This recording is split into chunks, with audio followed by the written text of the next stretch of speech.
Welcome to this week's edition of Mountain Outhouse News. I'm your host, Jam. This is the craziest to happen in running this week.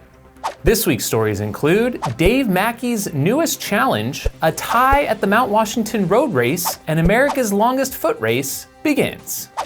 The Sri Chinmoy 3,100-mile race started this week in New York with 8 total participants, including 1 woman. This race, if you aren't familiar, takes place on a 1-mile loop, and participants must run an average of 59.6 miles per day during the 18 hours the course is open from 6 a.m. to midnight in order to meet the overall race cutoff of 52 days.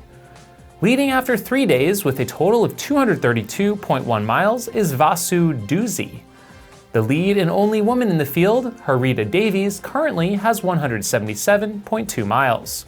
We'll check back in a few weeks when they are further along, but just remember that for everything you do for the next 6 to 7 weeks, these folks will be grinding out over 60 miles a day, each and every day. Dave Mackey's back in the news for attempting a possible first in the sport.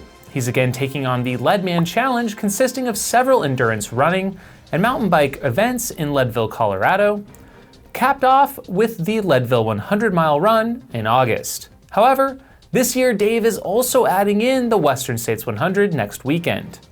Yep, he's running Western States for the first time since his leg amputation. He was slated to run the year of his accident after earning a golden ticket at the Black Canyon 100K, but obviously could not do so.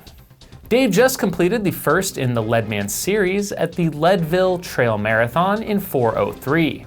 Also competing in that race was Olympian Goucher, who has now officially made her way to the trails. It looked like she didn't have her best day out there and worked through some struggles to get it done for 5th place in 3:54.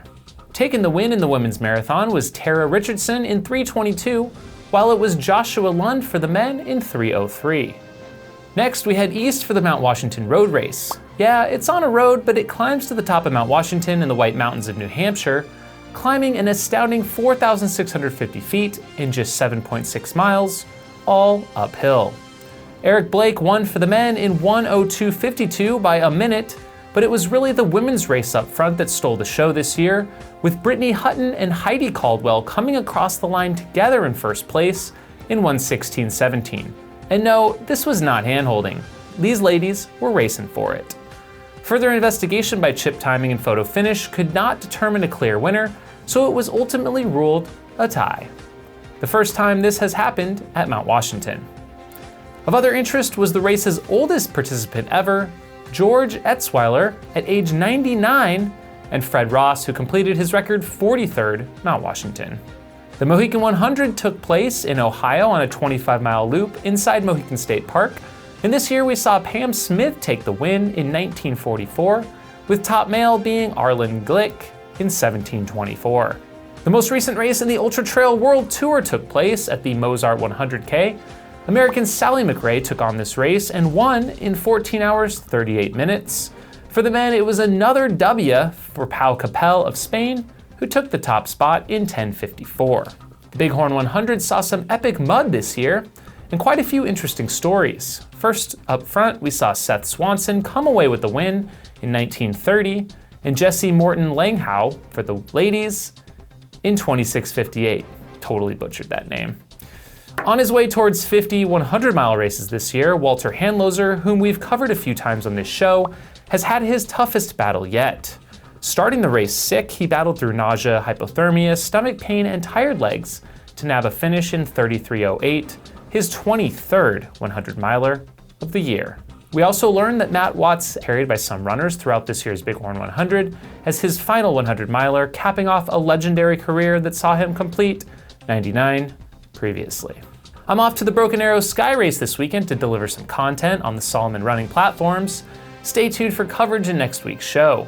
Finally, we have a couple of remembrances this week. First, Gabrielle Grunewald, who lost her fight with cancer this past week after a long battle, and sending lots of love and condolences to the Vargo family after losing their newborn son, Kai Jackson.